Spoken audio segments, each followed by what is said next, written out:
Leonardo DiCaprio's movie The Aviator told the tragic, true story of Howard Hughes. Hughes was one of the most influential, the richest people in the world. He was a billionaire, businessman, investor, aerospace engineer and film producer.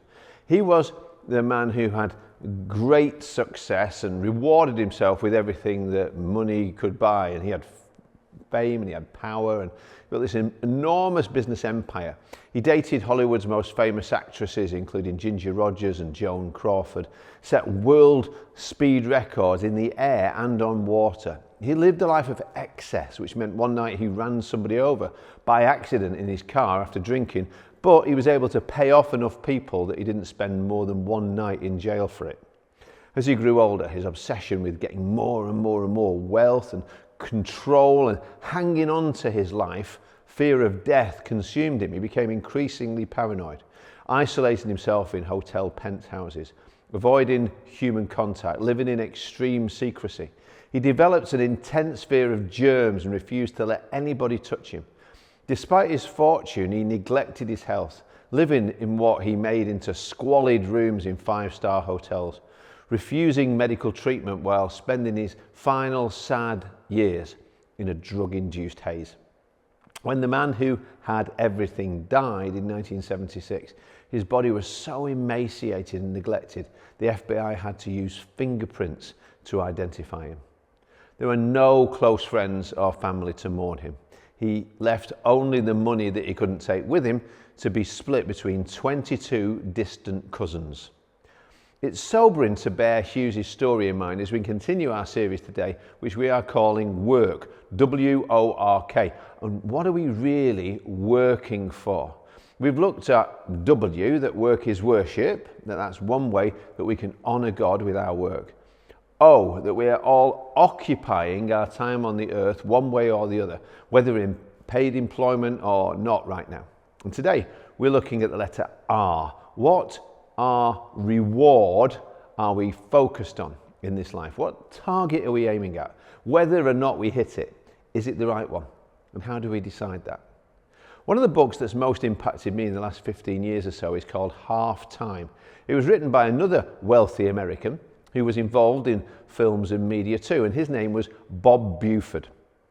Half Time's a book that birthed a movement to help people, especially those in business, transition from a life focused on success to one driven by significance. And a friend of mine now leads the ministry that Buford founded from the book. Buford starts out the book describing how, like most people, he was trying to figure out how to be some kind of success in life. And he was doing really well. Not just in business, but as a Christian businessman, which for him meant pursuing that success, but trying to operate ethically and morally in everything that he did. In an industry where, as we know, it wouldn't always be easy to be known as somebody who wanted to honour God.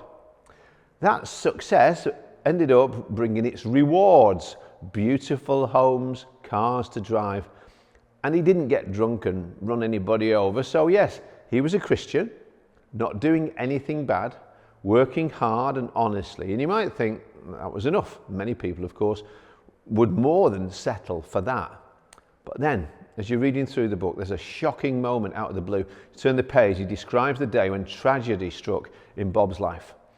Ross Buford was the apple of his dad's eye, a gifted athlete and a scholar with a bright future. But at the age of 24, Bob received the news that his son had drowned while swimming in the Rio Grande. This devastating loss forced Buford to reevaluate everything that was important and what was he aiming for in life. He'd built this hugely successful business empire in cable television, but suddenly wealth and achievements just felt empty. In the midst of his personal pain, he knew he wanted to do something more significant with his life, however long he had left. In the book he says, "All my life I'd been great at developing strategic plans for business," he said. "Now I realized I needed a plan for me. I spread out all my jumbled dreams and desires, lists of perceived strengths and weaknesses, things to do and things to abandon. It was a quagmire of both complementary and conflicting ambitions. What should I do now? I wondered, where should I invest my talents, time and treasure? What are the values that give purpose to my life? What's the overarching vision that shapes me? Who am I? Where am I going? I don't know if you've ever asked questions like that, but Buford describes that as his halftime moment, because this was when he stopped playing to win, long enough to assess what winning really meant and how he was going to play and what he would be playing for in the second half of his life. In the midst of the confusion, God brought into Buford's life a revered management consultant named Mike Cammy, who'd worked with top executives from major corporations, including Coca-Cola. Famously, when Coca-Cola was struggling about what direction the company should take in the future, they brought him in and he asked the senior leaders at Coca-Cola this question: what's in the box for you? What do you mean, they said? Well, he said, what's the most important thing, the driving force? What's the ruling consideration for you? The executives deliberated and they finally answered, great taste. That's what they thought was most important for Coca-Cola. That's what's in the box for us, great taste. So they conducted various taste tests, and after doing that, they decided Coca-Cola could taste a lot better. So they actually changed the taste of Coke to the one that they thought, and the market seemed to indicate, would be better, and they called it New Coke. It was an absolute disaster. That idea famously nearly sunk the whole company. So they got Cammy back in again, not too happy. And he said, well, you must have put the wrong thing in the box. What are you really all about? And they discussed and they looked back over their history as a company, and they decided to replace the word taste with tradition.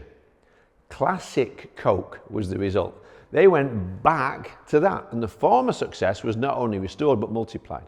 So, after listening to Bob Buford talk about his vague ideas for something somehow different that he was going to do someday since the loss, Mike asked Bob, what's in the box? He explained the box represented Bob's core mission, the single thing that would determine the direction of his life. He said, Bob, I've been listening to you for a couple of hours and you've told me a lot about your interests and passions. Now, I'm going to tell you what I think is in the box for you. It's for you, it's either money or Jesus Christ. And if you can tell me which of those it is, I can tell you the strategic implications of that choice. If you can't tell me, you're going to oscillate between those two values and be confused. Imagine that consultant sat down with you or me, kicking the fence that we want to spend our lives sitting on. Would he be able to discern the focus of your life, or are we oscillating between two values? If you're not a Christian yet, what's in the box? What is it for you? And will any of it last or matter the day your life is over and you end up in a box? It's a deadly serious question. It's not just your life, but your eternity that depends on it. That's why Jesus said he came to give his life for us, to save us, if we put our hope and our trust in him. And if you say, I am a Christian, well, what's in the box? Is it Jesus Christ or is it money? Jesus himself said in Matthew 6:24, no one can serve two masters. You cannot serve both God and money. Notice he didn't say should not, he said cannot. It's a statement of fact about who we look to, what we trust in and pursue, on who or what is in charge of our lives and our decisions, and are we fully free to do what God says or not? What's in the box? That was the consultant's way of identifying the one thing that really mattered most in Bob's life. And Bob then realized that while success had been his focus, Jesus was not at the center. So from that moment, he made a plan to shift his focus and energy in his work from business success to kingdom significance. The loss of his son and the soul searching as a result led to the birth of this half-time movement where Buford encouraged others to move from chasing success to living with significance. He personally invested more and more of his money and his time in helping other leaders and also pastors learn to lead well all around the world. Personally speaking, I never got to meet Bob Buford, and he died just a few years ago, but I've been trained on courses authored by his team and directly mentored by a pastor who he directly mentored. So I have benefited greatly and in multiple ways from the organisations like Leadership Network that he founded. And to the extent I've been influenced for the better from that in the last 17 years, this church has indirectly benefited from him too. What's in the box? Reflecting on that meeting, Buford later said, "No one had ever put such a significant question to me so directly. After a few minutes, which seemed like hours, I said, well, if it has to be one thing or the other, I put Jesus in the box." Years later, he said he discovered that to put Christ in the box is actually a paradox, he said, because he breaks through the walls of the box. When you allow the power and the grace of his life to invade every aspect of your own life, it follows the same wonderfully inverted logic of Jesus, that it is in giving that one receives, in our weakness we're made strong, and in dying we're born to richer life. Buford said, "I chose to make Christ my primary loyalty." And then he found that he did not insist upon exclusive attention. He said, "I still had loyalties to my wife, to my work, to friends and projects, but now Christ became the center of all that, in a way that finally gave my life balance and wholeness."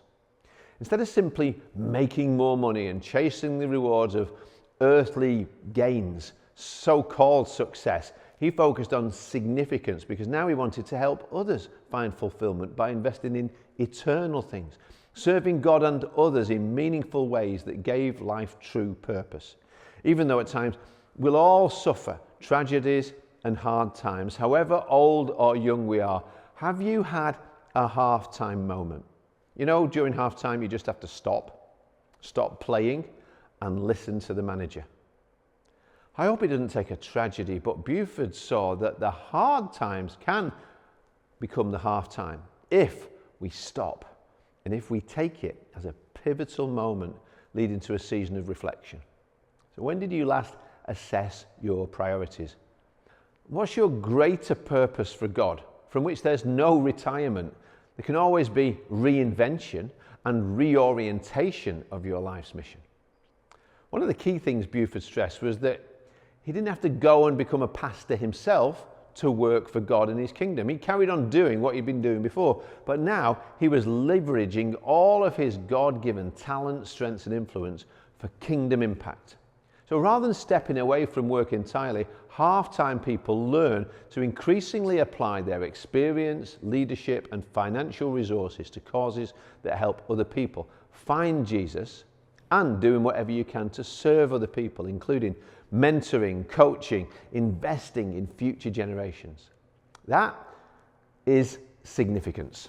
Whether or not you get famous on earth is how you leave a legacy in this life that is known, and Jesus says it will be rewarded in heaven when he says, "Well done, good and faithful servant."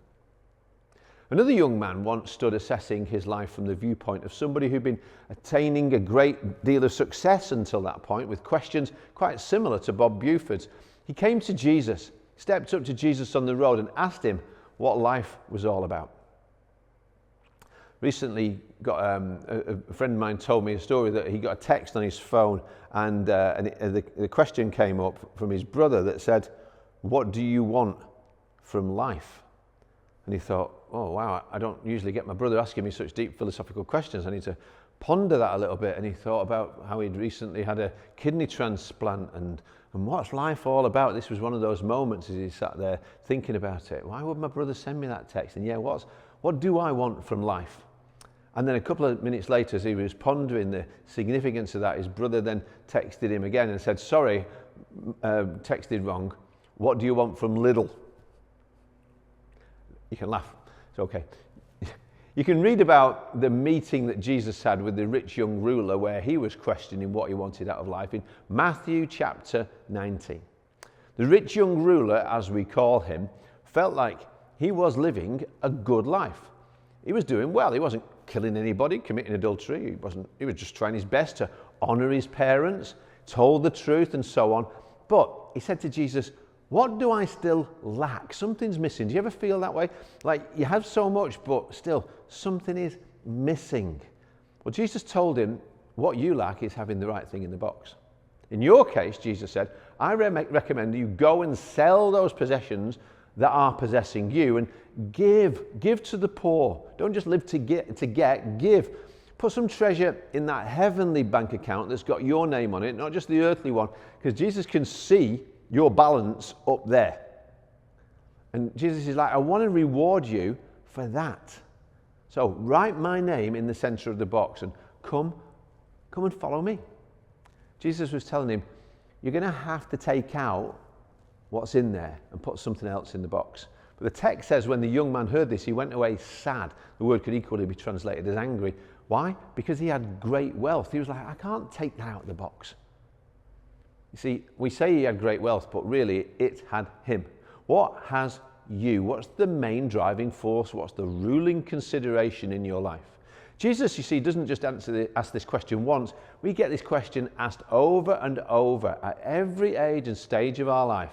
What's in the box? What's the reward we're seeking after? More money, more success, more qualifications, more possessions, more promotions, a gold medal, a bonus from the boss. It could be approval. More and more approval needed from other people. We chase that. The reward of other people's approval, or more earthly security, feeling like I'm in control of my life. And then if I plan my life right and get my pension just right, if I empty my inbox, everything will be better and I'll feel better about my life. You see, it's not always about money. What's in the box? It could be knowledge that you've put in the box, or is it power? When we look inside, what's in the box? We're in this season of Lent, and it's a really good time to stop and pause and reflect on questions like this, because giving something up isn't such a bad idea after all, as long as I pray and listen to God at the same time as fasting from something. Start reflecting on, what do I tend to reward myself with? What or who am I chasing after? The ancient teachers of the Christian traditions, who are called the Desert Fathers, believed that the bottom of everybody's box, in a way, is one of three things. Number one, for some people, it's anxiety. The worry that I'm not loved enough, I'm not good enough, I'm not competent enough, I'm not special enough. How do you think life's going to look for somebody with all of that in their box? They said for other people it could be fear that's at the bottom of the box. Fear holds you back from anything that looks like faith, because fear tells me it's going to go wrong. Everything will fall apart. My life isn't safe. So I need to make it safe. Maybe if I just keep more happy people around me, or if I'm perfect, or if I can protect myself in some way and not risk rocking the boat because I don't want to fall out. Other people, they'd say there was a lot of anger in the box. Perhaps because you've been hurt so much. It can come out loud, or there's a quiet rumbling sense of resentment now because things are not the way they should be, or the way I wanted them to go in the world, and that never goes away. The world never goes the way I want it anyway, and I don't get treated the way I should be treated. And again, that anger is there in the box. You see how important it is to stand there in front of Jesus today, like that rich young ruler, and have him lovingly point out to us, and he will if we ask him, what's in the box really, because he sees it. I might be afraid to look in there, but he's not. And he knows what's going on inside of you and me. When you check it carefully and see what's in the box, you see how much that shapes your life, just like it was for the rich young ruler. Of course, we don't tend to see ourselves as rich because we compare up with people who have more, rather than look around the world at all the vast majority of people who have so much less.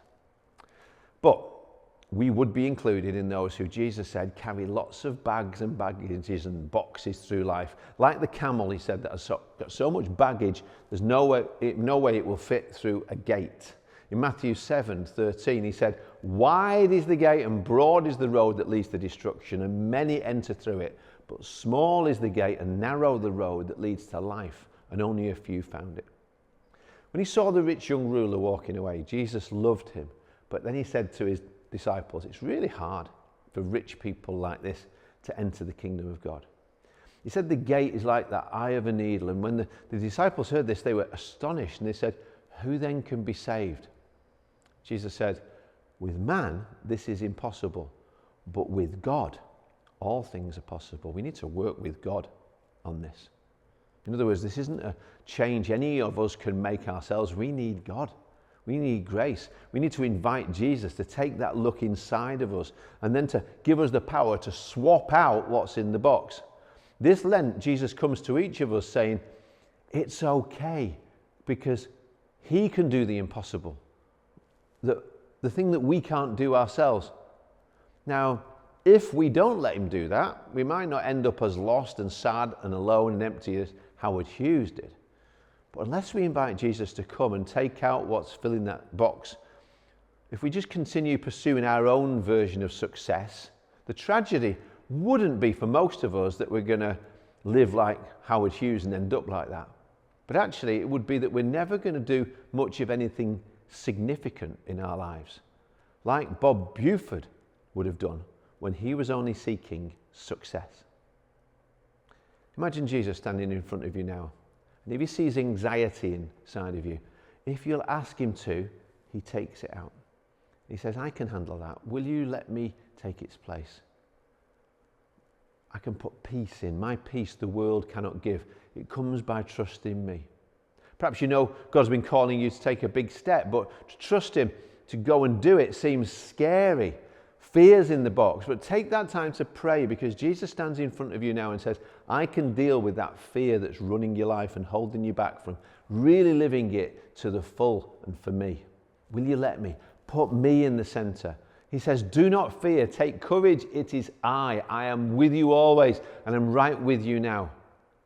Perhaps the pain of life has turned into not just grief but anger inside of you. You might prefer to call it stress or frustration or disappointment, but Jesus says, just put that in my nail-pierced hands. Let me take it out. I forgive you, forgive those who hurt you. I forgave you on the cross, now you can forgive as you've been forgiven. You see, whatever it is, when you put Jesus in the center of the box, you find he starts to fill that box out more and more. He will replace anger with love, fear with hope, anxiety with faith. And isn't that just so much better? The greatest tragedy of life is not to die poor or to die rich. It's dying without having truly lived the way God wanted us to. Living and working to chase the wrong reward that turns out to be just an illusion. The rich young ruler had everything, but sadly lacked the one thing that mattered most. See, Jesus never said money's bad, work's bad, ambition's bad. He never said success is bad. Hard work does pay rewards for sure, so it's not necessarily bad. The problem is not what we do to make a living. It's what we're living for.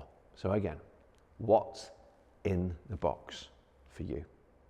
In Colossians 3, the Apostle Paul said, whatever you do, work at it with all your heart as working for the Lord, not for human masters, since you know that you will receive an inheritance from the Lord as a reward. It's the Lord you are serving. So, what's in the box? What reward are we focused on?